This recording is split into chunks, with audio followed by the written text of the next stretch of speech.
कुछ एग्जांपल्स देखी थी, so let's have more examples. देखिए आपको याद है ना वेक्टर, ये जो हमारा सब स्पेस होता है, सब स्पेस,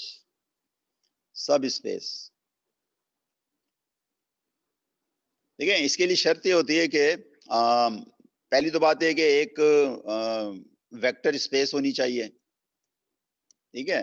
फिर इसका एक, ये वेक्टर स्पेस है तो इसका एक सबसेट होना चाहिए। फिर हम ये कहते हैं कि अगर ये सबसेट जो है वो 10 कंडीशन सेटिस्फाई करे तो ये वाला जो सबसेट है ना ये खुद भी एक वेक्टर स्पेस होगा, लेकिन चूंकि ये एक बड़ी वेक्टर स्पेस का एक स्मॉलर वर्जन है, लिहाजा हम इसको क्या कहते हैं, सब स्पेस कहते हैं ना, ठीक है।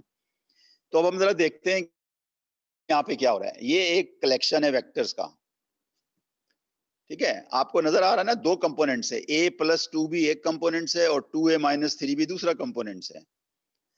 अब कह ये रहा है कि क्या ये R2 की सब स्पेस है, y और y नॉट। अच्छा, इससे पहले कि मैं आगे जाऊं, मैं जो वहां बैठे हुए हैं अपने घरों में, आप मुझे इस वेक्टर स्पेस का एक वेक्टर बता दो जल्दी से, फटाफट, ताकि मुझे समझ में तो आए कि हम लोग सेम पेज पे हैं। सो क्या वेक्टर होगा, जस्ट सिंगल वेक्टर, ये चले दो बता दें आप, इसलिए कि पहला तो बहुत आसान है बताना। पहला मेंबर क्या है v का, ये तो देखें ना, ये तो जनरल डिस्क्रिप्शन है ना, a+2b, 2a-3b। इसको आपने इस तरह से करना है, you think of two numbers a and b। ये तो बता दो यार, कोई से दो नंबर सोच लो ना, a एंड b क्या है। कौन है यार, अतीक जरा देखना किसी का नाम है। समरीन, हाँ भाई समरीन, आप बताएं जरा, ये कोई दो नंबर ले a एंड b, कितने हैं, कितने टोटल, 3 है, सो रहे हैं सब वहां। तो ठीक है, आपने, चलें आप नहीं बताते तो मैं बता देता हूँ। दो नंबर लिया आपने, a को भी 0 लिया, b को भी 0 लिया, तो एक वेक्टर जो है ना इसमें ये आ जाएगा, कौन सा आ जाएगा, 0 0। फिर आपने a को लिया 1 और b को लिया 2, तो अब जो वेक्टर आएगा ना वो ये आएगा, 5 आ जाएगा और 2 -6 -4 आ जाएगा, ठीक है। तो ये मतलब है, ये है मतलब है, कोई भी अगर आपने वेक्टर लेना है ना इस कलेक्शन में, तो आप पहले क्या सोचेंगे, a एंड b सोचेंगे, फिर आप इनमें a एंड b की वैल्यूज रखेंगे तो आपके पास वेक्टर्स आते चले जाएंगे। अब हमने देखना ये है कि ये वेक्टर्स जो हैं, क्या ये जो कलेक्शन है क्या ये सब स्पेस फॉर्म कर रहा है। अच्छा, बहुत सारे तरीके हैं। सबसे अच्छा तरीका ये होता है कि अगर कोई कलेक्शन जो है वो ओरिजिनल वेक्टर स्पेस के फ्यू वेक्टर्स का स्पैन हो, तो फिर ये नया कलेक्शन जो कि स्पैन है वो भी क्या बन जाता है, वेक्टर स्पेस। और जब हम उसको देखते हैं विद रेस्पेक्ट टू ओरिजिनल, तो ये क्या हो जाता है, सब स्पेस हो जाता है, ठीक है। अब देखिए अब हमने इसको क्या करना है, इसको हमने ये करना है कि ये हमारे पास एक टिपिकल वेक्टर है, a+2b 2a-3b, ठीक है। इसमें आपने इसको आप इस तरह से लिखें, आप इसमें a वाला पोर्शन अलग कर लें जो कि इसमें पॉसिबल है, और b वाला पोर्शन अलग कर लें जो कि इसमें पॉसिबल है। अब आप पहले में से a कॉमन ले लें, बाकी रह जाएगा 1 2, और दूसरे में से आप b कॉमन ले लें तो बाकी रह जाएगा 2 -3। अच्छा, a एंड b जो है ना वो तो कोई से भी रियल नंबर्स है ना, इसका मतलब है ये चीज जो है ना ये इसका स्पैन हो गई, किसका स्पैन हो गई, span of v1 and v2 का स्पैन हो गई। v1 इज दिस वेक्टर, ये वाला वेक्टर क्या है, ये वाला v1 है, और ये जो वेक्टर है ये क्या है आपका, v2 है। तो अब आपको वो थ्योरम पता है ना, थ्योरम 1 अभी पढ़ी थी हमने कल लास्ट लेक्चर में। तो थ्योरम 1 ये कहती है कि अगर कोई कलेक्शन, अगर कोई 2 या 3 या 4 वेक्टर का स्पैन लें तो ये कलेक्शन हमेशा क्या होता है, सब स्पेस होता है, इसलिए कि ये तीनों कंडीशनें सेटिस्फाई करता है। बल्कि 3 तो हम वेरीफाई करते हैं ना, याद है वो 3 कौन सा, zero vector here, close under addition, close under scalar multiplication, तो ये सब कंडीशनें क्या कर जाता है, सेटिस्फाई कर जाता है। तो अब वापस चलते हैं सवाल पे, क्या लिखा हुआ था, y और y नॉट। बल्कि दो क्वेश्चन थे। सबसे पहले तो आपको ये सोचना था कि ये सब स्पेस है, अगर है तो फिर आप y का जवाब देंगे, और अगर नहीं है तो आप y नॉट का जवाब देंगे। तो ये तो है ना, y का जवाब मैं ऑलरेडी दे चुका हूं कि ये कलेक्शन जो है वो इस स्पैन के बराबर है। किस स्पैन के बराबर है? Span of v1 and v2 के बराबर है। देयरफॉर इट इज ए सब स्पेस ऑफ R2। अच्छा, इसमें बड़ी इंटरेस्टिंग बात यह है कि ये जो सब स्पेस है ना, ये वाली सब स्पेस, दिस वन, मजे की बात है कि ये खुद R2 के बराबर है। तो हमने जो ऊपर से शुरू किया था ना कि ये कलेक्शन है R2 का सबसेट, तो भाई असल में वो R2 का सबसेट नहीं है, वो खुद R2 ही है। तो जैसे लास्ट टाइम भी बताया था ना कि सब स्पेस, दो सब स्पेस हमेशा होती हैं, एक तो ओरिजिनल खुद अपना सब स्पेस होता है, और एक और भी सब स्पेस होती है जो हमेशा होती है, वो होती है जीरो एलिमेंट पे कंसिस्ट करती हुई। ठीक है, कोई क्वेश्चन तो नहीं है? आगे चलें, आगे चलते हैं जनाब।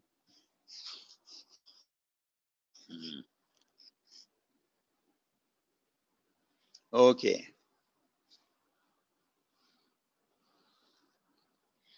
ऑलराइट।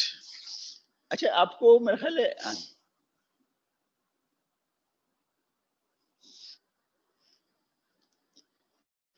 आपको थोड़े 2-4 मतलब वीक पहले हमने एक चीज पढ़ी थी ना, जिसका नाम था, क्या था जिसका नाम, linear and non linear function. याद है? उसमें फिर नॉन लीनियर के लिए हम एक काउंटर एग्जाम्पल ढूंढा करते थे। अच्छा, मजे की बात है, उसमें भी वही 3 कंडीशनें होती थी कि क्या जीरो जीरो पे मैप कर रहा है। फिर दूसरी कंडीशन वो होती थी कि T of u plus v is equal to T u plus T v. तीसरी कंडीशन ये होती T c a is equal to c T a. तो वो था ना, याद आया ना, नॉन लीनियर और लीनियर। बिल्कुल उसी किस्म की कहानी यहाँ पर भी है। तो कोई कलेक्शन अगर वेक्टर स्पेस नहीं है तो 3 में से कोई कंडीशन जरूर फेल हो जाती है। याद है? पहली वही कि जीरो वेक्टर नहीं होगा, तो वो नहीं बन सकता। या अगर वो कंडीशन फेल हो जाए कि u भी अंदर है कलेक्शन के, v भी है लेकिन u प्लस वी नहीं है, तो ये बिल्कुल वही चीज है। और इसको हम उन्हीं 3 तरीकों से देखेंगे आज। इसमें तो इन्हें सिर्फ एक तरीका दिया है। देखें, आप मुझे बताइए कि zero is not in H, कैसे इसको सेटिस्फाई करेंगे कि जीरो एच में नहीं है? देखें, जीरो इसलिए नहीं है कि ये कलेक्शन है ना आपका। अगर आप कहते हैं कि मेरा जीरो वेक्टर है कलेक्शन में, तो आपको 2 काम करने पड़ेंगे। मतलब 2 तो नहीं, खैर काम तो एक ही है, लेकिन डिपेंड करता है आप कहां से शुरू करते हैं। अगर आप इसको मैच कर रहे हैं ना, थर्ड कंपोनेंट को, तो फिर ए को लाजमन जीरो होना पड़ेगा। मगर फिर ये हजरत जीरो नहीं होंगे, ये 1 हो जाएंगे। इसका मतलब है ए जीरो में हमें कुछ नहीं मिल रहा। अच्छा, अगर हम मिडल एलिमेंट को करते हैं तो हमें ए को -1 लिखना पड़ेगा, तो फिर ये वाला -1 हो जाएगा। इसका मतलब ये है कि अगर आपके पास ये चॉइस है ना, a + 1 और a, ये दोनों एट ए टाइम जीरो हो ही नहीं सकती। कोई वैल्यू दुनिया की ऐसी नहीं है जो दोनों को साइमल्टेनियसली जीरो कर दें। अच्छा, अभी हम इसको तो देख ही नहीं रहे, a + 2b को तो देख ही नहीं रहे, उसके बिहेवियर को तो छोड़ें, सिर्फ हम यहीं पे रुके हुए हैं, a + b और a। तो ये कभी भी दोनों एट ए टाइम नहीं जीरो हो सकते। वन तो हो सकता है, मिसाल को मैंने बताया ना, अगर a जीरो है तो ये जीरो हो गया, ये 1 हो गया। और अगर a -1 है तो ये जीरो हो गया, ये -1 हो गया। तो सिंपल बात है, सिंपल बात है। क्या सिंपल बात है? ये zero is not in H, therefore कहानी खत्म। सही है, this is not a so property A, याद है ना प्रॉपर्टी ए क्या थी? वो यही था, जीरो वेक्टर को देखते हैं। सो एच इज नॉट ए सब स्पेस ऑफ आर क्यूब। अच्छा, मैं एक दूसरे तरीके से मैं आपसे पूछता हूँ। दूसरा तरीका याद है ना आपको, क्लोज अंडर एडिशन। तो मैं अगर यहाँ से 2 वेक्टर लूं, u1 और u और v, और अगर मैं ये शो कर दूं कि u + v जो है वो बिलोंग नहीं करता h को, तो फिर ये साबित हो जाएगा ना, क्या साबित हो जाएगा? कि ये जो कलेक्शन है बस कलेक्शन ही है, मगर वेक्टर स्पेस नहीं है। ठीक है, तो कोई साहब जरा हिम्मत करें, यू बताएं जो कि इस कलेक्शन में हो, और एक और साहब जरा थोड़ी सी जहमत करें और मुझे बताएं एक ऐसा वेक्टर जो इसी कलेक्शन में हो एच में। हरी, अब जल्दी बोलो भाई, पहला वेक्टर क्या है?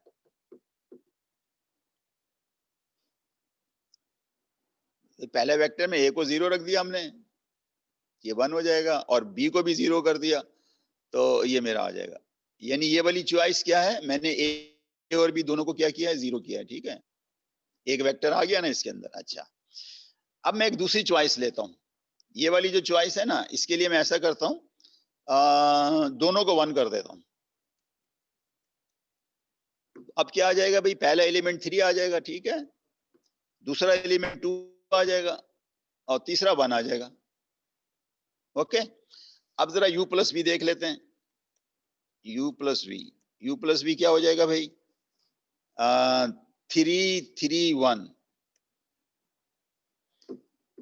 अच्छा, अब कौन मुझे बताएगा कि ये जो u प्लस वी है ये h में है कि नहीं, बिलोंग्स टू h? सर नहीं है। वजह बताओ ना। क्योंकि वो a 1 है और तीसरा वाला 1 है, और इससे जो ऊपर वाला है वो +1 नहीं हो रहा, वो +2 हो रहा हाँ है। बिल्कुल सही है, यही है कि ये 1 है, तो अगर ये h में होता तो फिर ये 2 होना चाहिए था ना, इसलिए कि दोनों का डिफरेंस 1 का है, जो कि नहीं है। इसका मतलब ये साबित हो गया, क्या साबित हो गया, कि this collection is a very good collection, इसमें कोई शक नहीं है, बट इट इज नॉट ए सब स्पेस। ठीक है। अच्छा, तीसरी कंडीशन खुद जरा घर में बैठ के कर लीजिएगा। ऐसे कीजिएगा कि इसको ले लीजिएगा u और एक c ले लीजिएगा 2, और फिर देखिएगा कि 2 u बिलोंग करता है या नहीं करता, तो वो भी नहीं करेगा 2u, वो तो वहीं से नजर आ रहा है। अगर आप इसको 2 से मल्टीप्लाई करेंगे तो मुझे बताओ वेक्टर क्या बनेगा, जल्दी से बताओ। 6 4 2 बन जाएगा ना, मगर इसमें वही खराबी है, ये भी जो है कलेक्शन में नहीं है। तो आपने देखा ना कि सब कलेक्शन को जो अगर आप समझ रहे हैं कि ये वेक्टर स्पेस, ये सब स्पेस नहीं है, तो आप तीनों में से कोई भी कंडीशन जो है ना शो कर सकते हैं जो वायलेट हो। कभी तीनों हो जाती है वायलेट जो इस केस में, कभी एक हो जाती है, कभी 2। ओके, मूव करें आगे, चले मूव करते हैं आगे। ओके, अब एक और एग्जांपल देखते हैं।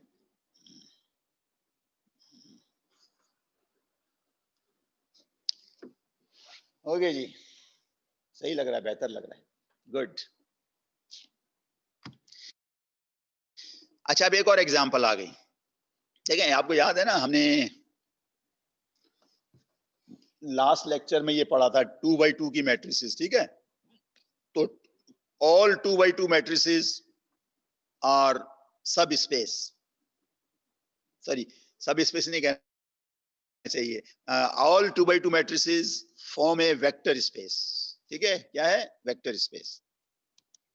अच्छा, अब 2 by 2 में ये होता है कि कोई पैटर्न नहीं होता, मतलब आप कुछ भी कर सकते हो, यहाँ पे कोई भी नंबर लिख सकते हो, कोई भी नंबर, एनी नंबर, ये तो हो गया ना M22।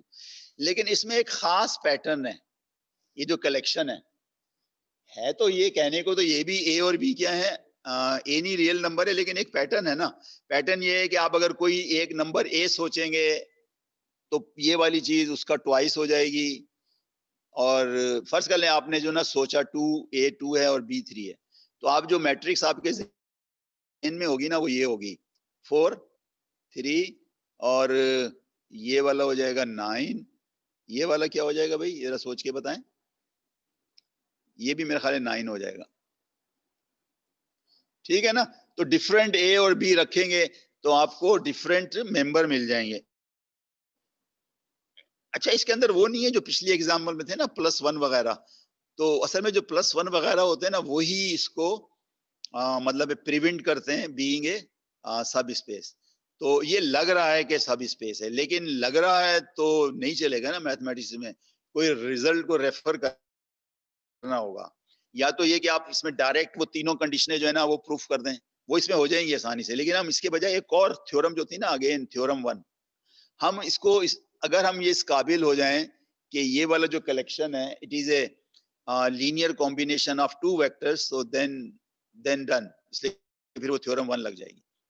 ओके फाइन, हमने एक काम किया, इसमें से ए का वेरिएशन यहाँ लिख दिया, बाकी 2 0 रख दिए, और बी का वेरिएशन यहाँ लिख दिया, और एक यहाँ पे एलिमेंट 0 हो जाएगा। देखें यहाँ पे जो थे ना 3 एलिमेंट ऐसे थे जिसमें बी आया था,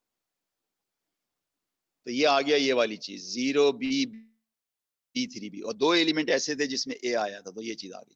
तो ये क्लियर हो गया ना, दोनों चीजें बराबर हैं, ये इस्टेब्लिश हो गया ना equality sign, yes these two are same. अब आप एक काम करें, यहां से 2 कॉमन निकाल लें पहले में से, तो बचेगा क्या, सॉरी ए कॉमन निकाल लें, 2 3 0 0, और यहां से आप बी कॉमन ले लें तो बचेगा आपके पास 0 1 1 3। इसका मतलब ये हुआ कि ये वाला जो कलेक्शन है ना, ये वाला कलेक्शन, ये इन दो का लीनियर कॉम्बिनेशन है, यानी ये इन दो वेक्टरों का क्या होगा, स्पैन हो गया। तो हमारा H जो है इस स्पैन के बराबर है। ओके, जैसे ही कोई कलेक्शन किसी 2 या 3 या 4 का स्पैन होता है तो वो कलेक्शन क्या बन जाता है, सब स्पेस। जी, आपको मेरे ख्याल में हैंडआउट्स लास्ट टाइम दे दिया था ना मैंने। आप इधर बैठे हैं आगे, राइट, ताकि मैं जो है ना कंसंट्रेशन नहीं हो पाएगी, उधर चले जाएं वो वाली। आप लास्ट क्लास में नहीं आई थी, तो फिर मिल गया होगा ना 4। अच्छा नहीं, मेरे ख्याल में मैंने कहा था घर बुलाया हूँ। ओ यस यस यस, वो मैं घर बुलाया था। ये लें, देख लें, अगर है तो वापस कर दीजिएगा। वहां बैठे हैं वहां पे। ठीक है जनाब, तो क्लियर हो गया कि हमारा H जो है वो क्या है, सब स्पेस हो गया, किसका, M2/2 का सब स्पेस हो गया। ओके, ये हमारा आर्टिकल जो था 4.1 हो गया। ठीक है, now we move to article 4.2। ठीक है, लेट्स मूव टू 4.2।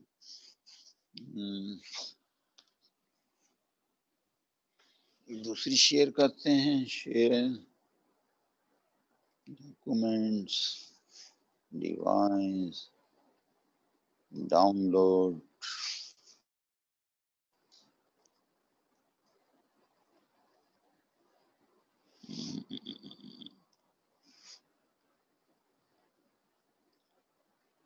ओके जी, 4.2। ओके,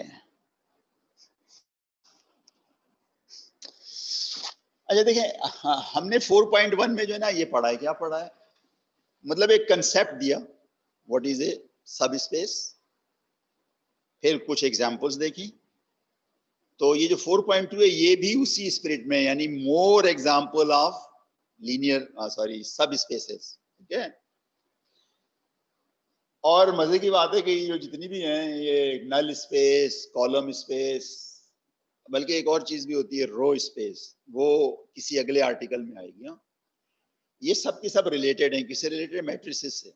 शायद बहुत जमाने पहले कहा था, बल्कि अक्सर कहता हूँ कि मैट्रिक्स एक ऐसी चीज आई है, मैथमेटिशियन के हाथों के बहुत सारे काम कर लेते हैं। कभी वो लीनियर सिस्टम सॉल्व कर लेते हैं, कभी वो मैट्रिसेस का इन्वर्स निकालने बैठ जाते हैं, कभी वो डिटर्मिनेंट।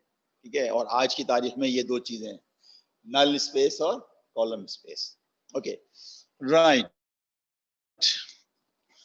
आपसे जैसे मैंने कहा ना कि कहानी कहां से शुरू होती है, एक मैट्रिक्स ए है, सही है। आप इस मैट्रिक्स की मदद से एक सिस्टम बना सकते हैं, homogeneous, AX is equal to 0।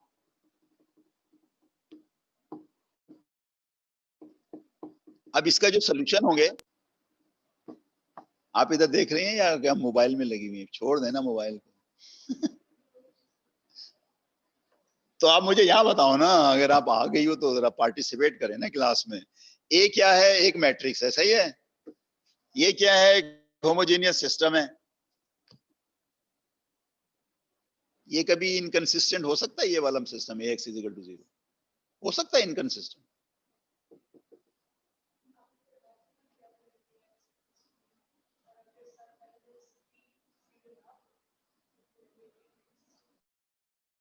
इसका मतलब आप दरमियान में भी फिर नहीं आई हैं। वो कहानी जो आप सुना रही हैं वो ये वाली कहानी है, AX is equal to B वाली कहानी। ये कहानी जरा देखो ना गौर से, क्या लिखा हुआ है, 0।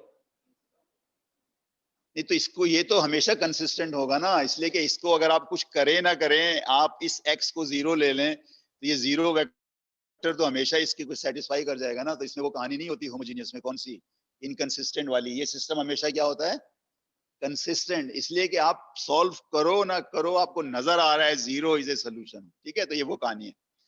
अच्छा, इसके अलावा इसके और भी सोल्यूशन हो सकते हैं X इज इक्वल टू 0 के। ठीक है, तो वो सारे सोल्यूशन जो है ना, वो सारे सोल्यूशन जो इस सिस्टम के हैं, उसका जो कलेक्शन है उसको नल ए कहते हैं। और ये सब स्पेस होती है। अब जरा ये बता सकते हैं ये सब स्पेस किस पेरेंट की सब स्पेस है? देखिए सब स्पेस का ये कंसेप्ट होता है कि देयर इज ए पेरेंट, जो वेक्टर स्पेस है उसका एक सब कलेक्शन है। तो ये जो नल है, पहले तो आप नल ए समझ गई ना, नल ए क्या होता है? ये इसके ऑल सॉल्यूशन होते हैं ax इज इक्वल टू 0 के। जी नहीं नहीं, जी देखिए कलेक्शन है ना, उसमें जीरो तो है ही ना, और बहुत सारे भी तो वेक्टर्स होंगे, जरूरी नहीं कि हो। आप सही कह रही हैं। देखें ax इज इक्वल टू 0, अगर इसका सिर्फ यूनिक सोल्यूशन है फिर तो एक ही है ना वेक्टर 0, लेकिन अगर नॉन यूनिक है तो फिर और बहुत सारे भी होंगे। मैं तो सिर्फ ये पूछ रहा हूं कि ये जो इतना सारा कलेक्शन बना लिया है जिसको हम नल कह रहे हैं, ये किस पेरेंट स्पेस का सब स्पेस है? पेरेंट स्पेस नहीं पता कौन सी है? चलें फर्ज कर लें हमारे पास ये है 1 2 3 4 6 7, ये मेरा ए है। और से सुनिएगा, इसको मैं मल्टीप्लाई करूंगा एक्स वेक्टर से। कितने कंपोनेंट होंगे एक्स के? 3 होंगे ना? 3 होंगे। बीबी क्या होता जा रहा है आप लोगों को? ये 3 नंबर ही तो इनसे मल्टीप्लाई होंगे तो 0 आएगा। तो ये जो 3 नंबर हैं यही तो वो वेक्टर है जो नल में होगा। तो इसका मतलब इसमें 3 कंपोनेंट्स हैं। तो ये जो नल स्पेस है इस केस में R3 की सब स्पेस होगी। किसकी होगी? R3 की होगी, राइट? ठीक है। और देखो सुनो, यहां गौर से देखो, और अगर आपके पास ये रही मैट्रिक्स m/n, तो जो सेकेंड इंडेक्स है ना ये वाला, ये असल में होता है Rn, ये पेरेंट बन जाता है। और फिर वो वेक्टर्स जो इनको सेटिस्फाई करें या जो इस सिस्टम को सॉल्व करने से आएंगे, वो फिर Rn का क्या बन जाएंगे? सब स्पेस बन जाएंगे। और उसको हम नल ए का नाम देंगे।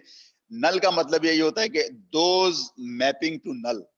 देखिए आप इसको एज ए मैपिंग भी तो देख सकते हैं ना, ax इज इक्वल टू 0 को एज ए मैपिंग भी तो देख सकते हैं कि x वेक्टर आया, a ने ऑपरेट किया और आउटपुट क्या हो गया आपके पास? 0। मजे की बात है, कोई भी x आए वो आउटपुट क्या होगा? हमेशा 0। इसीलिए इसको क्या कहा जाता है? नल ए। ठीक है। ऑल दी इमेजेस आर 0, लेकिन जो ओरिजिनल वेक्टर्स होंगे वो नल कहलाएंगे। ठीक है। ओके अब ये जो है ना, ये वाला कलेक्शन है सिर्फ, लेकिन दावा ये है कि ये वाला जो कलेक्शन है ये भी होगा। क्या होगा? सब स्पेस ऑफ Rn। क्या होगा ये? सब स्पेस ऑफ Rn। तो सब स्पेस के लिए आपको क्या करनी होती है? वही 3 कंडीशनें प्रूव करनी होती हैं। पहली तो ये कि 0 वेक्टर होना चाहिए Rn में, तो वो तो है, अभी हमने देख लिया है, कुछ करने की जरूरत नहीं है। null space is a subspace of Rn, equivalently set of all solution of this homogeneous linear equation is a subspace of Rn। ये अभी सिर्फ स्टेटमेंट है, ये इसका प्रूफ है, मतलब प्रूफ की इब्तिदा है। null A is a subspace of Rn since A has n columns, so must verify properties A, B and C of the definition of subspace। ए वो ये कहा कि शो करो कि 0 वेक्टर जो है ना इस कलेक्शन में है। ठीक है, तो देख लेते हैं साहब 0 वेक्टर इसी ने।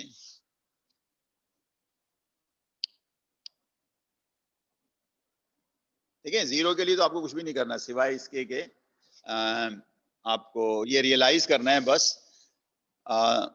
a times 0 equal to 0। 0 की इमेज हमेशा क्या होगी? 0 होगी। तो लिहाजा 0 जो है वो क्या है? इज इन, यहां पे क्या लिखूं?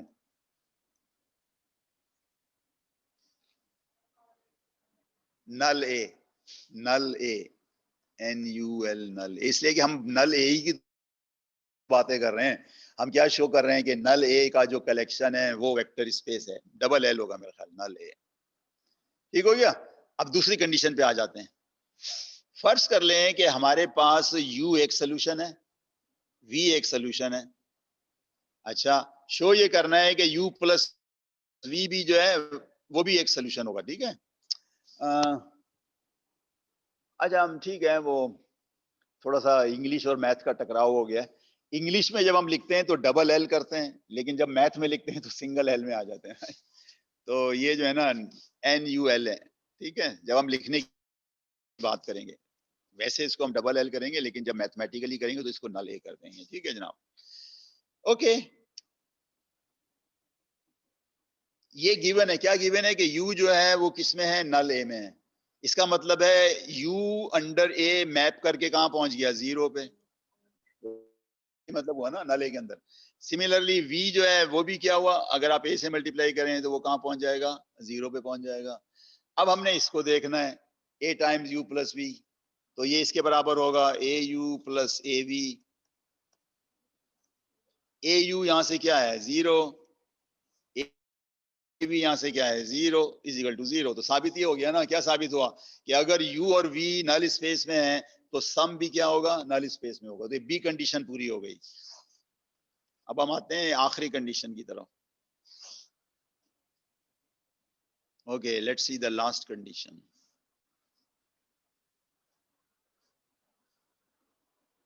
ओके, लास्ट कंडीशन जो है वो ये है, लास्ट कंडीशन ये है कि आपके पास अगर एक u नल में है, ठीक है, और एक आपने स्केलर लिया है, तो आपने ये शो करना है कि cu भी क्या है, नल में है, ठीक है जनाब। तो ACU बराबर हो जाएगा C टाइम्स AU। U जो है नल का पार्ट है, तो लिहाजा AU किस में मैप हो जाएगा, 0 में। तो C टाइम्स 0 क्या हो गया, 0 हो गया। तो इसका मतलब ये साबित हो गया ना कि अगर U नल में है तो CU भी क्या है, नल में। इसका मतलब ये है कि ABC कंडीशनें जो है ना थ्योरम की, वो प्रूफ हो गई। लिहाजा ये नल A जो है ये क्या हो गया, सब स्पेस हो गई किसकी, Rn की, किसकी, Rn की। अच्छा, अगर आपको याद हो, अगर आपकी मेमोरी तेज हो, विच आई एम श्योर, जब मैंने ये सिस्टम ये मतलब दिया था ना आइडिया होमोजीनियस का, तो मैंने आपको शायद याद हो, बताया होगा, शो किया था कि एक वेक्टर सोल्यूशन निकाला था, दूसरा भी सोल्यूशन, मैंने उसको सम करके ही बताया था कि ये भी सोल्यूशन है।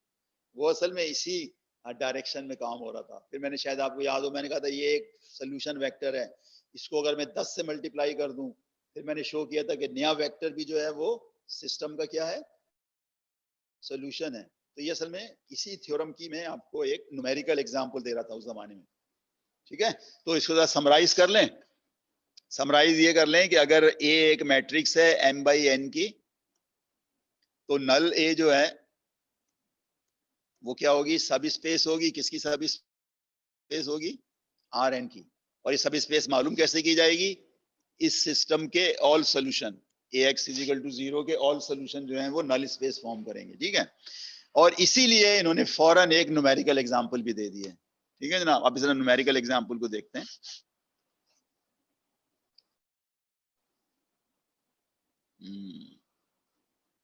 ओके जी, नहीं ये नहीं चलेगा, ओके, ऑलराइट।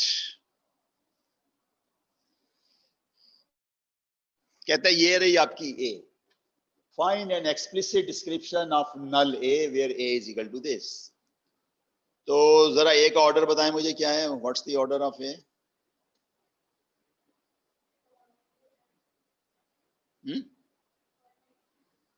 कितनी रोज है इसमें, 2/5 बोलो ना, 2/5 हो गया ना, 2 रोज है, 5 कॉलम्स है। तो लिहाजा ये जो नल स्पेस है ये R5 का एक सबसेट होगी ना, R5 का सबसेट होगी। अच्छा, अब इसको सॉल्व कैसे करोगे, इसके साथ आप एक जीरो वेक्टर लगाओगे, ठीक है। उसके बाद आपने 2 रो ऑपरेशन किए हैं, बस 2 रो ऑपरेशन करने के बाद आप यहां पहुंच गए।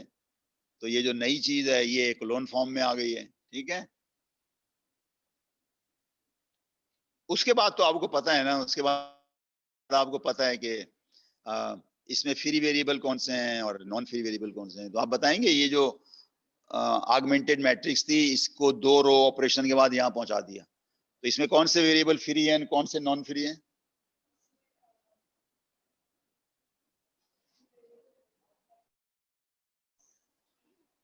नहीं नहीं, x3 तो बेसिक वेरिएबल है, वो जो बिगिनिंग पे आ जाएं, ये बिगिनिंग पे आ गया ना x1 और ये x3, ये जो बेसिक है नॉन फ्री है। x2 जो है फ्री वेरिएबल है, x3 फ्री वेरिएबल है, सॉरी x4 फ्री वेरिएबल है, और कौन सा है, x5 फ्री वेरिएबल है। अब पता क्या करते हैं आप, फिर करते हैं कि ये जो नंबर है ना, ये पहली इक्वेशन बन गई। क्या बन गई इक्वेशन? ये मैं लिख देता हूं पूरी, x1 plus 2x2 plus 13 x4 plus 33 x5 is equal to 0, और जो नीचे वाली इक्वेशन है वो ये है x3 minus 6x4 minus 15 x5 is equal to 0। अब हमें पता है कि अगला स्टेप क्या होता है कि हम ये जो फ्री वेरिएबल्स होते हैं ना, इनको हम राइट साइड पे ले जाते हैं। तो ये बन गया, ये समझ में आ गया ना, x1 is equal to this. आपने x1 को यहां रखा है, बाकी सारी चीजें उधर भेज दी, तो नेगेटिव हो गया, प्लस माइनस हो गया, ठीक है। अच्छा, चूंकि x2 फ्री था, लिहाजा फ्री में तो मैंने कुछ नहीं करना, उसको एज इट इज लिख देना है। फिर हमारे पास आया x3, वो यहां से आया, x3 किसके बराबर है, 6x4 15x4, तो ये x3 आ गया। उसके बाद x4 एंड x5 फ्री है, तो वो एज इट इज लिख दिया। हम पता क्या कर रहे हैं, हम नल ए को कोशिश कर रहे हैं कि उसकी डिस्क्रिप्शन आ जाए हमारे पास। नल ए क्या है, all solution of this equation. कौन सी equation, ax is equal to 0, ठीक है। और ये वही है, ये क्या हो रहा है, सिस्टम सॉल्व हो रहा है, ठीक। हम यहां पे पहुंच गए। अब पता क्या करना है हमने, अब कुछ भी नहीं करना। अब आपने जो है ना, इसको as a linear combination of 3 vectors लिखना है। क्या लिखना है, लीनियर कॉम्बिनेशन ऑफ 3 वेक्टर्स। तो आप जरा बताइएगा कोशिश करके मुझे, x2 plus x4 plus x5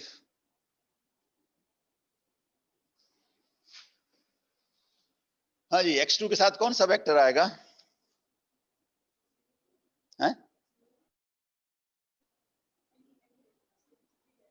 नहीं देखिए, थोड़ा सा आप, मेरा ख्याल है आपने रिवाइज नहीं की ये सारी चीजें। ax इज इक्वल टू 0, इसी का तो सोल्यूशन निकाले। अब 0 कहां से आएगा, इसको हमने ऐसे लिख लिया, इस सिस्टम को ऐसे कर लिया, ऐसे कर लिया। अब हमने क्या किया, इसके अंदर 3 वेरिएबल है ना, x2 x3 और x2 x4 एंड x5। अब उनके कंट्रीब्यूशन को सेपरेट कर रहे हैं। तो जब मैंने x2 बाहर ले लिया, तो यहां से क्या बचेगा, -2 बोलो ना बीबी, x2 बाहर चला गया तो पीछे क्या रहा, -2। दूसरी इक्वेशन में x2 क्या लिखूं यहां पे, हाँ? एक मिनट, ये x2 का क्या लिखूं, जल्दी बोलो। 1 लिखोगे ना, जल्दी जल्दी बोलो, यहाँ पे क्या लिखूं, आगे बोलो, आगे बोलो। चलो ठीक है, गुड, यहाँ बताओ जल्दी से। -13 0 6 1 0, ठीक है। अब आगे बताओ, x5 के साथ क्या आएगा, -33 0 15 आएगा, 15 x5 की जगह 15 आएगा। फिर क्या आएगा, 0, फिर क्या आएगा, 1 आएगा, ठीक है। यही चीजें जो है आपके हैंडआउट्स में मौजूद हैं। अब मैं आपको दिखा रहा हूँ ना, अगला वर्जन दिखा रहा हूँ, यही चीज जो है ना वो अभी नीचे नजर आ जाएगी आपको। ओके, सो आगे चलते हैं। अच्छा, वो अगले पेज पे चलेगी, राइट। तो अभी हम अगले पेज पे जाते हैं।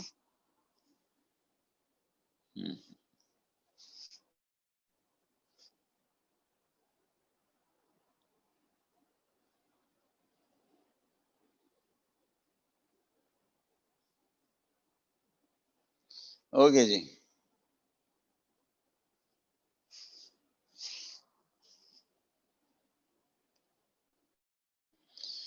ऑलराइट।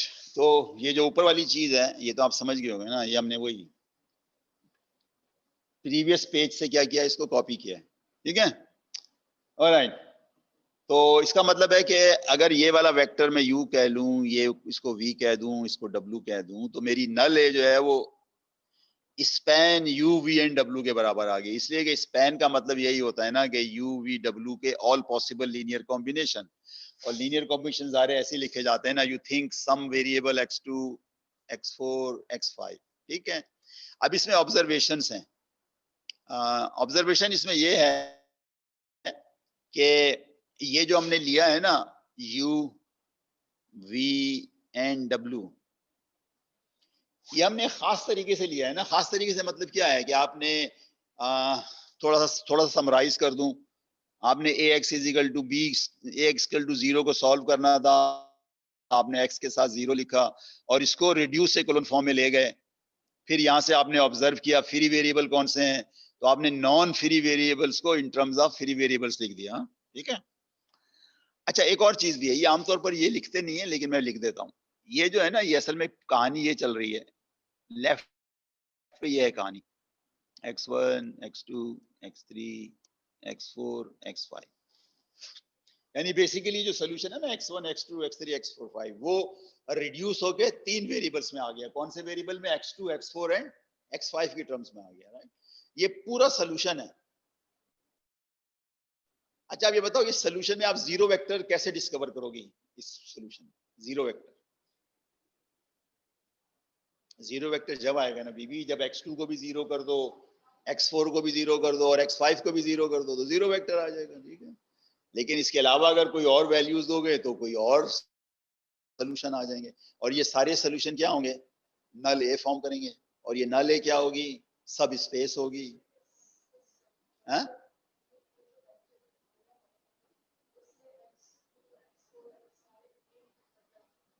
नहीं, अब x2 x4 x5 जो है ये एज ए पैरामीटर काम कर रहे हैं। क्या कर रहे हैं? As a parameter. तो अगर मैं इनको जीरो ले लूं ना, इनको जीरो ले लूं, इसको जीरो, इसको जीरो, इसको जीरो, तो मेरे पास जीरो जीरो वेक्टर आ जाएगा सोल्यूशन। अच्छा, एक काम करें, आप थोड़ा सा, मैं देखता हूँ आपकी अंडरस्टैंडिंग। आप मुझे एक सोल्यूशन बताएं जो नल सोल्यूशन ना हो, कुछ और हो। क्या होगा वो सोल्यूशन? जस्ट योर चॉइस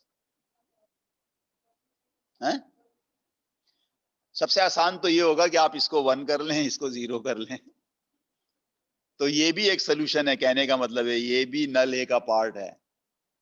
अगर आप इसको 0 कर लें, इसको 1 कर लें, इसको 0 कर लें, तो ये भी नल ए का पार्ट है। और अगर आप इन दोनों को 0 कर दें और इसको 1 रखें, तो ये भी क्या है? नल का पार्ट है। क्या मतलब नल का पार्ट? होमोजीनियस सिस्टम का सोल्यूशन है ये, ठीक है। होमोजीनियस का सोल्यूशन है ये, सही है। और ये क्या है? ये यू वी डब्ल्यू का स्पैन है, यानी ऑल लीनियर कॉम्बिनेशन जो है ना, वो जो है वो बनाएंगे। क्या बनाएंगे? सब स्पेस, जिसका नाम क्या है? नल है। अब कुछ ऑब्जर्वेशन है, ऑब्जर्वेशन बड़ी मजेदार है। ऑब्जर्वेशन ये है कि आपने ये जो लिया है ना यू वी एंड डब्ल्यू, ये भी सोल्यूशन है, इसीलिए मैंने आपको बताया था। किसके सोल्यूशन है? नल ए के। लेकिन ये इतने अच्छे सॉल्यूशंस हैं कि इनको हम एक खास प्रॉपर्टी है, ये तीनों वेक्टर्स जो है लीनियरली इंडिपेंडेंट हैं। क्या है? Linearly independent. उसको चेक पता कैसे करते हैं लीनियरली इंडिपेंडेंट को? ऐसे ही करते हैं ना, आप ये लीनियर कॉम्बिनेशन बनाते हैं, C1 times first vector, C2 times second vector, C3 times third vector is equal to 0। अच्छा, इसमें 0 0 0 तो हमेशा सोल्यूशन होगा ना, इसलिए अगर मैं यहाँ पे 0 रख दूं, यहाँ पे 0 रख दूं, यहाँ पे 0, तो टोटल 0 हो जाएगा ना। But that does not mean के वेक्टर्स आर इंडिपेंडेंट। इंडिपेंडेंट जब होंगे जब हम ये शो कर सकेंगे कि the only possible solutions A R 0 0 0। अब आप देखिए इसमें कैसे आ जाएगा ओनली पॉसिबल सॉल्यूशन। जरा इन नंबरों पे गौर करें,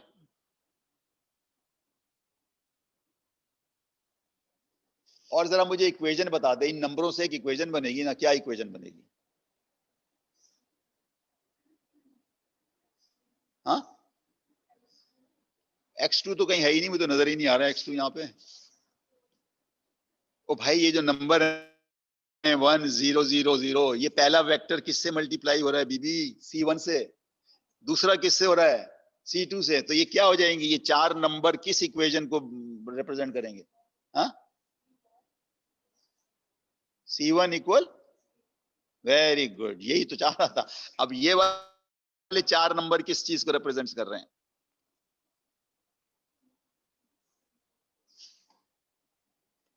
और ये 4 नंबर किस चीज को रिप्रेजेंट कर रहे हैं? सी। तो हम यही तो कर रहे हैं कि the way we have discovered U V W shows they are independent. इसलिए कि जब आप वो इंडिपेंडेंसी की क्राइटेरिया अप्लाई करोगे ना तो ऑटोमेटिकली देखें, फिर दोबारा से सुने मैं क्या कह रहा हूं। हमें पता है कि C1, C2, C3 will be a solution, लेकिन हमने यहां क्या शो कर रहे हैं? This is the only solution. तो जब ओनली सोल्यूशन हो जाता है ना, फिर इंडिपेंडेंट होते हैं। तो लिहाजा ये जो सोल्यूशन आया है ना, जो नल ए को रिप्रेजेंट्स कर रहा है, स्पैन यूवीडब्ल्यू, ये बेसिकली क्या है?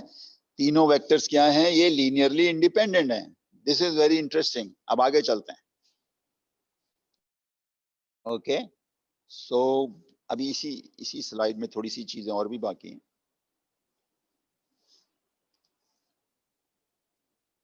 ओके, अच्छा, अब ये कह रहा है कंडीशन 2 में, ऑब्जर्वेशन 2 में,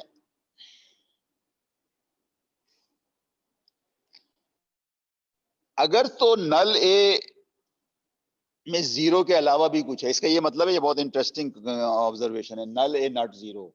देखिए, नल ए जीरो जब होती है जब होमोजीनियस का सिर्फ और सिर्फ 0 0 सोल्यूशन आता है। नल ए क्या होगी उस टाइम? जीरो होगी। लेकिन अगर जीरो के अलावा भी सोल्यूशन आता है तो फिर ये ऑब्जर्वेशन है कि number of vectors in spanning set, 3 आए थे ना यहाँ पे यूवीडब्ल्यू, वो उसके बराबर होते हैं number of free variables in x is equal to 0। आपको याद है ना, फ्री वेरिएबल्स 3 ही थे ना इसके अंदर। कौन कौन से थे वो? मेरा ख्याल है x2 था, x4 था, और क्या था? x5 था। तो अगर 3 फ्री वेरिएबल्स आ गए ना डिस्क्रिप्शन में, तो फिर 3 ही इंडिपेंडेंट कॉलम्स पूरे नल स्पेस को क्या कर देंगे? जनरेट कर देंगे। और वो 3 इंडिपेंडेंट कॉलम जो हैं वो पार्ट ऑफ सोल्यूशन है, जैसे आपको तरीका बताया गया था होमोजेनियस का सोल्यूशन लिखने का। ठीक है जी, ऑलराइट, ओके। अच्छा, अगर आप याद करें, इसकी जो हेडिंग थी ना वो ये थी, null space and column space. और एक और भी था, 3 टॉपिक हैं इसमें। तो नल है तो अच्छी तरह पढ़ लिया ना, अब जरा कॉलम स्पेस देखते हैं कि what is A column space.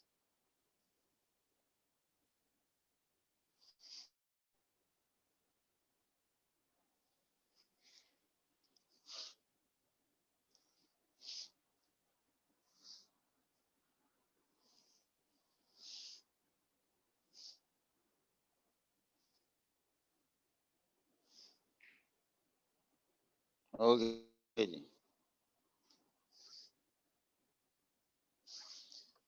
देखिए कॉलम स्पेस जो है ना वो बहुत ही आसान है। किस सेंस में आसान है मैं आपको बताता हूं। आपके पास फर्ज कर लें, आपके पास ये ए है, 1 2 3 7 0 5, बस ये है। ठीक है, इसमें कितने कॉलम्स हैं? 2 है ना। तो all possible linear combination of these two is called a. कितनी आसान है। Column A is the set of all linear combination of the columns of A। हाँ, ये दे तो दिया एग्जांपल, ये A है, कॉल ए ये इस तरह से लिखा जाएगा, कॉल ए इक्वल टू, फर्क सिर्फ इतना है कि थोड़ा सा नोटेशन ये होगा ना, इसलिए कि कलेक्शन जो है वो हमेशा यहाँ पे वेक्टर्स का है ना। तो इस कॉल ए में जो पहला वेक्टर होगा, अच्छा नहीं इस तरह से नहीं लिखेंगे, हम इसको लिखेंगे col A is equal to, थोड़ा सा इसमें फर्क है,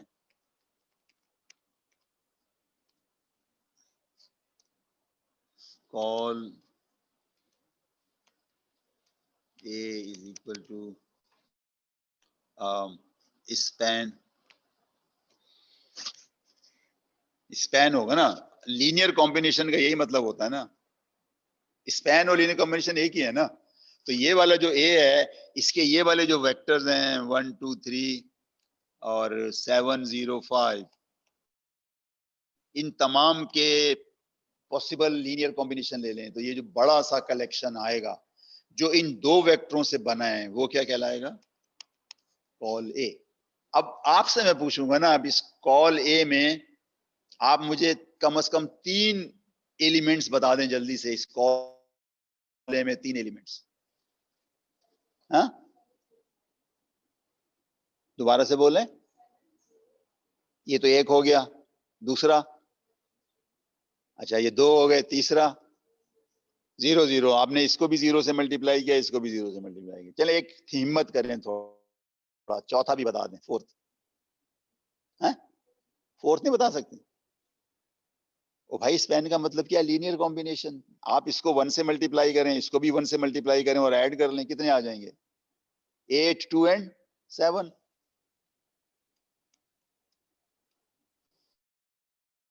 ये भी क्या है?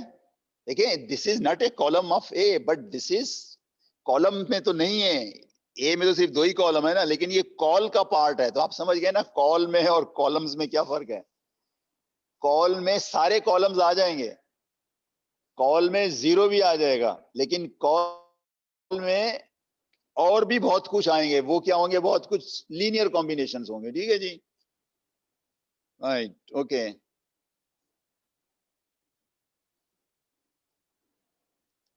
अच्छा, अब आप ये मुझे बता दीजिए कि ये कॉल है क्यों है सब स्पेस?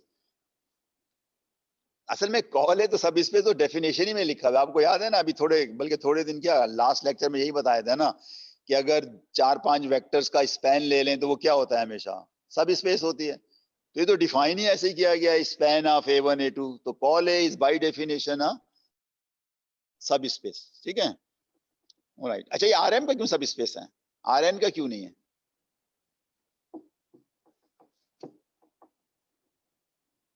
ये वाई इट इज RN क्यों नहीं है? ये वो इसलिए है ना कि ये चल रहा है ना, ये कॉलम चल रहा है ना। तो कॉलम जो होते हैं वो, अगर ए को है ना, हम इस तरह से लिखते हैं, किस तरह से लिखते हैं? M/N।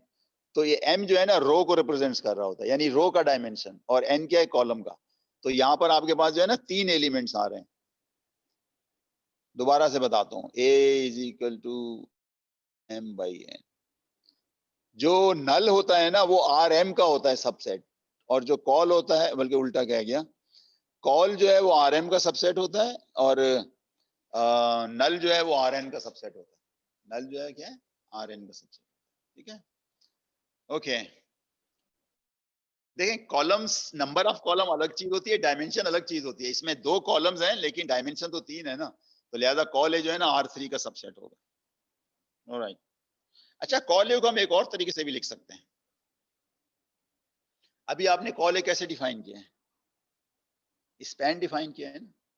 स्पैन का मतलब क्या होगा? आप A1 को किसी नंबर से मल्टीप्लाई करेंगे, फर्ज कर लें X1 से, दूसरे नंबर को आप किससे मल्टीप्लाई करेंगे? X2 से, तीसरे नंबर को आप किससे मल्टीप्लाई करेंगे? X3 से, और उसी का नाम आप क्या रख देंगे?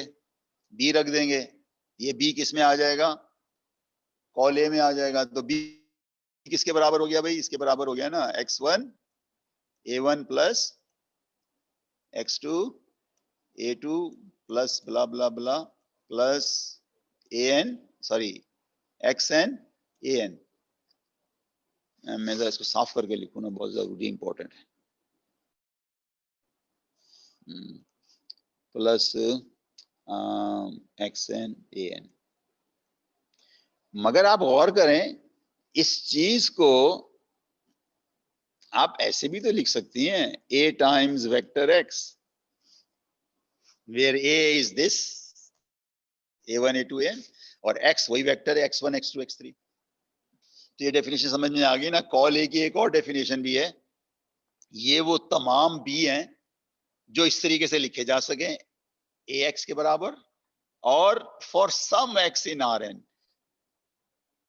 मतलब वो ये कि X आपने खुद चूज किया है, ये जो नंबर लिए है ना आपने, X1 X2 X3, आपने एक खास नंबर ले लिए, एक बी आ गया, फिर आपने इनको चेंज कर दिए, फिर दूसरा बी आ गया, एंड सो ऑन। तो कॉल ए को आप ऐसे भी लिख सकते हैं, B = AX for some X in RN। ठीक है, देखें ये उससे डिफरेंट है। AX = B में तो पता है क्या होता था? ये भी गिवन होता था, ये भी गिवन होता था, इसको हम फाइंड कर रहे होते थे, मालूम कर रहे होते थे। यहाँ पे उलट है, A भी गिवन है, X भी गिवन है, इसको हम कैलकुलेट करके यहाँ डाल रहे हैं। तो फर्क समझ आया ना दूसरों में। देखिए, जब 3 चीजें होती हैं है ना, और एक इक्वेशन होती है, तो उसमें क्या होता है, given 2 I will give you 3rd। तो पहले जमाने में क्या हो रहा था, A B was given x मालूम कर रहे थे। आज के जमाने में क्या है, x और a गिवन है, कैलकुलेट करके क्या निकाल रहे हैं, b। x को बदल लिया, दूसरा b आ गया, x को बदल लिया, तीसरा b आ गया। ये सारे b's ही असल में क्या है, कॉल ए हैं। ठीक है, चलें आगे। ओके, हम कहाँ पहुंच गए हैं, चलें ठीक है, अब एग्जाम्पल देखते हैं, आगे चलते हैं।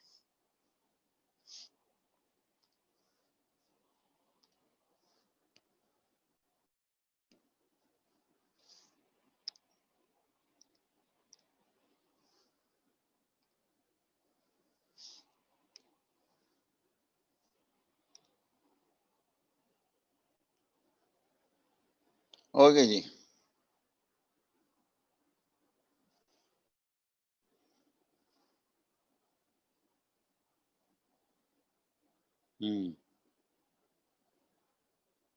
ओके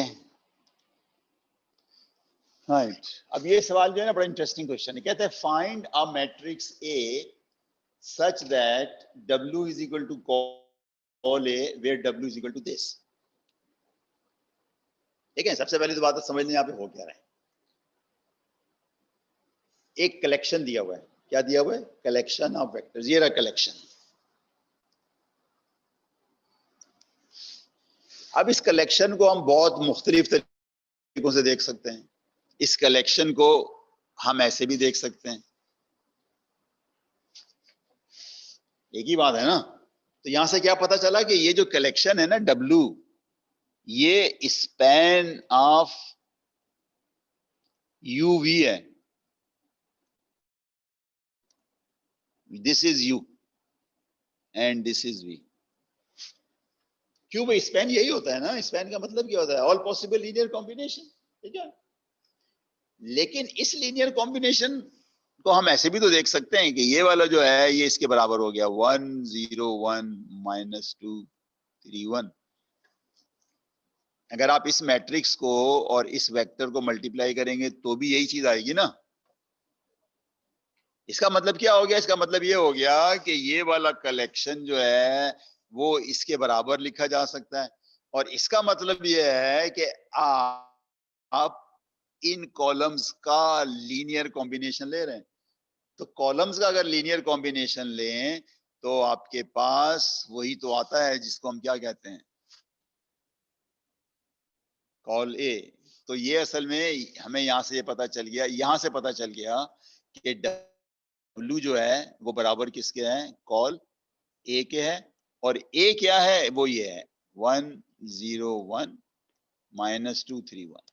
ठीक है, थ्योरम 1 असल में यही थी। थ्योरम 1 यही कहती थी कि अगर आप 2-4 वेक्टर पकड़ लें और उसका स्पैन कैलकुलेट कर लें तो वो हमेशा क्या होगा, सब स्पेस होगा। ठीक है, तो ये कलेक्शन भी क्या है, सब स्पेस है। और इसको आप दो तरीकों से देख सकते हैं, इसको आप कॉल ए के जरिए से भी देख सकते हैं और इसको आप स्पैन के जरिए से भी देख सकते हैं। ठीक है ना, ऑलराइट।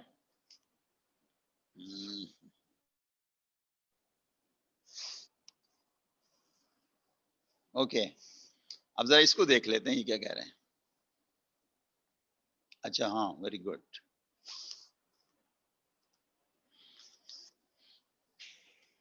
चलें इसी इसी एग्जाम्पल को देख लेते हैं जो हमने अभी ऊपर देखी है। 1 0 1 -2 3 1। ठीक है, इसका कॉल है क्या था, इन दो का लीनियर कॉम्बिनेशन था ना, col A is equal to, बल्कि इस तरह करते हैं ना, कॉल ए, एक काम करते हैं,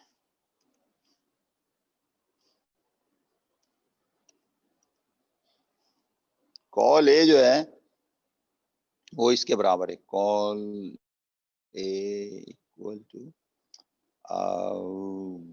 x1 टाइम्स 1 0 1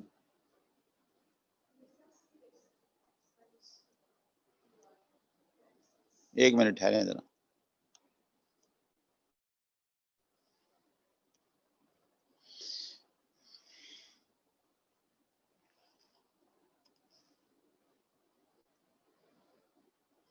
मैं असल में सेम वेरिएबल यूज करना चाह रहा हूँ ना, एक्स वाई जो ऊपर यूज हुए हैं।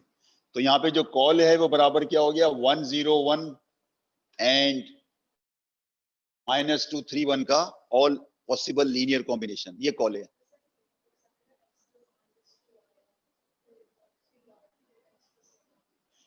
नहीं वही तो कह रहे हैं, जो आप कह रहे हैं वही मैं कह रहा हूँ। मतलब है अगर मुझे कोई कॉम्बिनेशन निकालना हो ना, अगर एक्स और वाई की वैल्यूज दी होंगी तो मैं यहाँ पे एक्स वाई की वैल्यूज पुट करके एक मेंबर निकाल लूंगा। किसका निकाल लूंगा? कॉल ए का।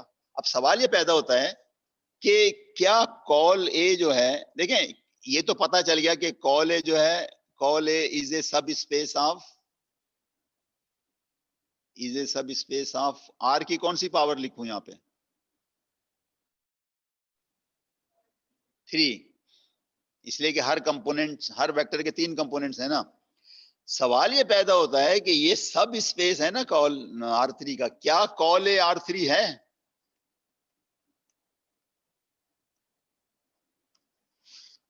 क्या ये कॉल ए R3 है?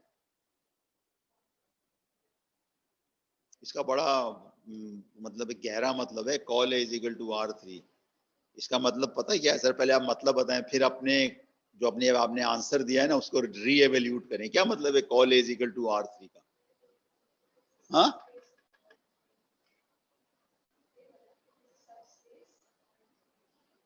वो तो आपने इसका उर्दू तर्जमा कर दिया ना, मैथमेटिकल तर्जमा करें। What's the meaning of col A is equal to R? इसका मतलब ये है कि R3 यानी 3 कंपोनेंट्स वाला वेक्टर और possible 3 components of vector can be read as a linear combination of 101 -2 3। ये आप इतना बड़ा दावा करते हैं।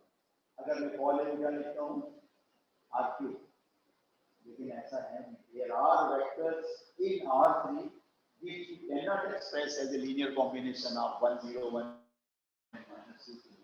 इसलिए मुझे पहले बताएं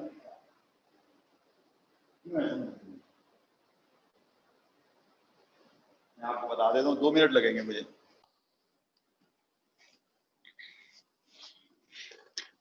फर्ज कर ले हम कहते हैं कि साहब मुझे इसका सोल्यूशन चाहिए। किसका सोल्यूशन चाहिए? ax is equal to b for all b। जब भी तो वो क्लेम साबित हो जाएगा ना कि अगर ऑल b के लिए हमें x मिल रहा है, इसका मतलब है कि R3 के सारे वेक्टर्स A के कॉलम्स का लीनियर कॉम्बिनेशन है। अब जरा गौर कीजिए, अभी आप जरा मेरे साथ साथ चलिएगा। मैं यहाँ पे लिख रहा हूँ 101 -2 3 1, और यहाँ पे क्या लिखूं? प्लीज बताएं यहाँ पे क्या लिखूं मैं? यहाँ पे B के कंपोनेंट्स लिखूंगा ना, B1 B2 एंड B3। अच्छा आप जरा देखिए क्या होने वाला है। सॉल्व कर रहे हैं ना सिस्टम, तो कैसे सॉल्व करते हैं जल्दी बताओ मुझे, कैसे सॉल्व करते हैं? मतलब इसको रिड्यूस से कोलन फॉर्म में लाओगे ना बीबी, तो ये हो जाएगा ना 1 -2 B1, यहाँ हो जाएगा 0 1 B2/3। मैंने क्या किया, सेकंड रो को 3 से डिवाइड कर दिया। इसमें मैं इसको सब्ट्रैक्ट करूंगा, ये हो जाएगा 0 3 B3 - B1। ठीक हो गया जी? अब बताएं क्या करना है।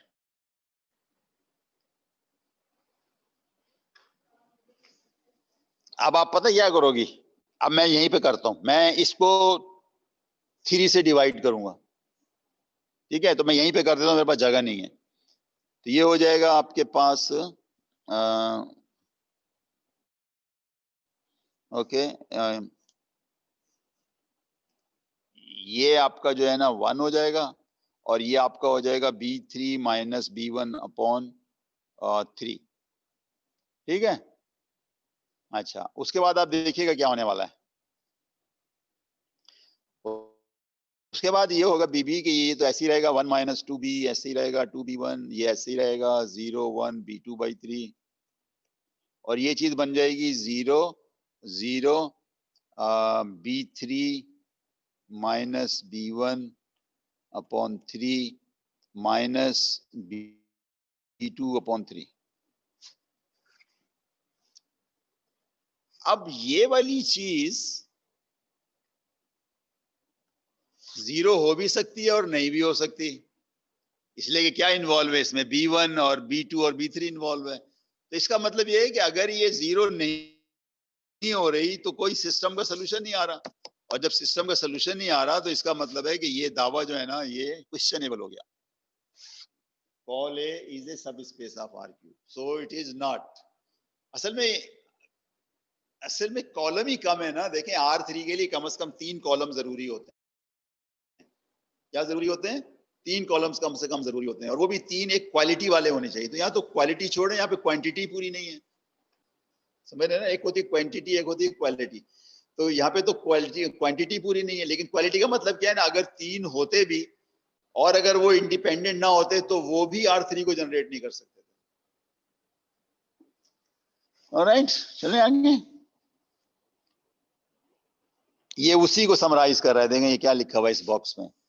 The column space of an m by n matrix, all of Rm, if and only if this has a solution for each b। जबकि हमारे केस में क्या हुआ है, अगर ये वाला चीज यानी ऐसा b आपने दिया है जिसमें ये क्वांटिटी जीरो हो गई तो सोल्यूशन होगा, लेकिन अगर ऐसा b आ गया जिसमें ये क्वांटिटी जीरो नहीं है तो सिस्टम क्या हो जाएगा, इनकंसिस्टेंट। इसका मतलब है कि इस पर्टिकुलर केस में col A is not equal to R3, col A is not equal to R3। हाँ, क्या हुआ, समझा नहीं, क्या बोले?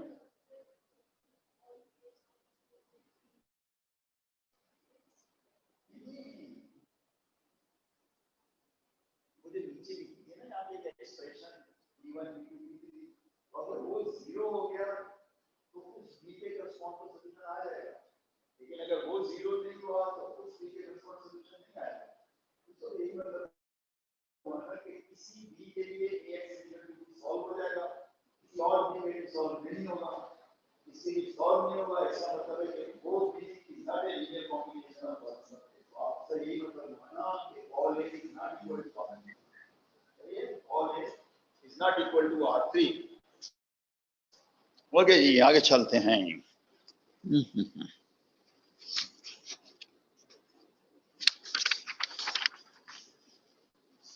अच्छा जनाब, अच्छा अब ये बता रहे हैं, क्या बता रहे हैं भाई,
ओके। और ये जो 4 होता है ना, ये 4 असल में किसको होता है, ये कॉलम स्पेस को रिप्रेजेंट करता है, और ये जो 3 जो है वो किसको रिप्रेजेंट करता है, नल स्पेस को रिप्रेजेंट करता है। अच्छा, अब आगे क्या लिखा हुआ है, find a non zero vector in col A. ये तो मैं आपको पहले भी एक्सरसाइज करा चुका हूं। कॉल ए का मतलब ये है कि इन 3 कॉलम का लीनियर कॉम्बिनेशन है ना, तो इसको कह लें अल्फा, इसको कह लें बीटा, इसको कह लें गैमा। तो आपसे पूछा जा रहा है आ नॉन जीरो वेक्टर, तो आप 3 तो बड़ी आसानी से बता सकते हैं ना, ये खुद भी कॉल ए में है ना, कैसे, अल्फा 1 हो गया, बाकी बीटा गैमा क्या हो गए, 0, ये भी कॉल ए में है, ये भी कॉल ए में है, ये भी कॉल ए में है। अगर मैं तीनों को 1 कर दूं तो क्या आ जाएगा मेरे पास? 6। आगे क्या है जल्दी बताओ? 13, 19, 1। ये भी किस में है? कॉल ए में। अगर मैं तीनों को 0 कर दूं तो फिर वो 0 वेक्टर आ जाएगा। तो 0 वेक्टर भी क्या है? कॉल ए में। तो ये सिर्फ आपको थ्योरेटिकल आपकी चेकिंग कर रहा था। अच्छा जी, आगे चलते हैं।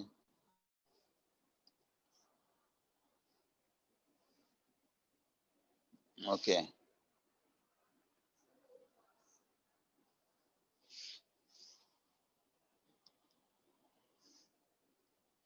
अच्छा आप क्या कह रहे हैं? देखें,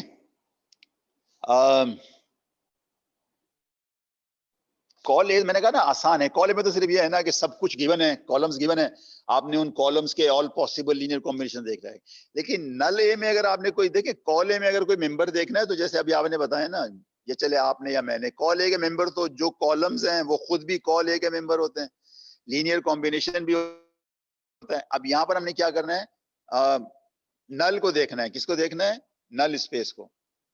तो नल के लिए आपको काम करना होता है। क्या काम करना होता है? अगर नल स्पेस का कोई मेंबर चाहिए तो आपको ये वाला सिस्टम क्या करना है? सॉल्व करना है। और ये हम कर चुके हैं, सिर्फ रिवीजन हो रहा है। क्विकली देख लें। इसको सॉल्व करने का मतलब क्या है? ये आपकी ओरिजिनल मैट्रिक्स हो गई। आप घर जाके कर लीजिएगा, 4 5 6 ऑपरेशन आ जाएंगे, जिसको हम क्या कहते हैं? Reduce echelon form. So you will reach here. अब अगेन ये जो पहली नंबर है 1 2 0 0, वो इसको करस्पॉन्ड कर रहे हैं। और ये इसका मतलब ये है कि x3 0 है, और दरमियान में जो ये वाला कॉलम है, ये तो पिवट कॉलम नहीं है ना, तो इसका मतलब क्या हो गया? x2 इज फ्री हो गया। तो अब आपके पास ये जो सोल्यूशन आया है ना आपका x, इसको हम ऐसे लिख सकते हैं ना, x1 x2 x3, और फिर हम x1 को बराबर कर सकते हैं -2 x2, x2 को एज इट इज, x3 को 0, और फिर हम इसको ये भी कर सकते हैं, x2 को कॉमन ले लें, -2 1 0।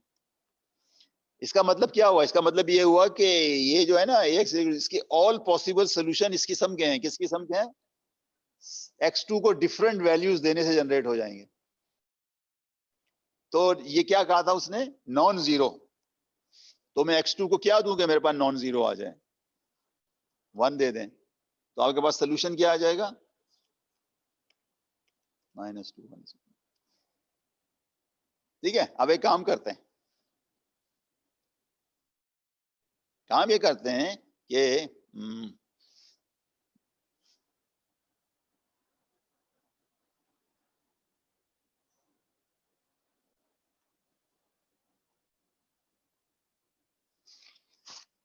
हम इस, यही था ना ओरिजिनल है आपका 1 2 3 2 दिस -2 1 0। हम इसको मल्टीप्लाई करके हम चेक कर रहे हैं कि 0 वेक्टर आ रहा है कि नहीं आ रहा है। तो ये 0 वेक्टर आ गया। देखें, यहाँ से आगे पास -2 आ जाएगा, यहाँ से +2, ये 0 हो जाएगा। फिर ये हो जाएगा -4 +4 0 -6। तो इससे ये मतलब सेटिस्फाइड भी हो गया। ठीक है, ऑलराइट। तो अच्छा, अब कंट्रास्ट का वही मतलब है, पहले भी हम देख चुके हैं। कंट्रास्ट का मतलब ये होता है कि एक तो इसमें ये कंट्रास्ट होता है कि दोनों का डायमेंशन अलग होता है, और दूसरा कंट्रास्ट ये होता है कि कॉल ए के मेंबर आसानी से पता चल जाते हैं, जबकि नल ए के लिए आपको क्या करना होता है? पूरा सिस्टम सॉल्व करना होता है। अच्छा चले, ठीक है, मैं ख्याल यहीं पर रखते हैं। नेक्स्ट टाइम फिर शुरू करेंगे रिव्यू से। Okay, thank you.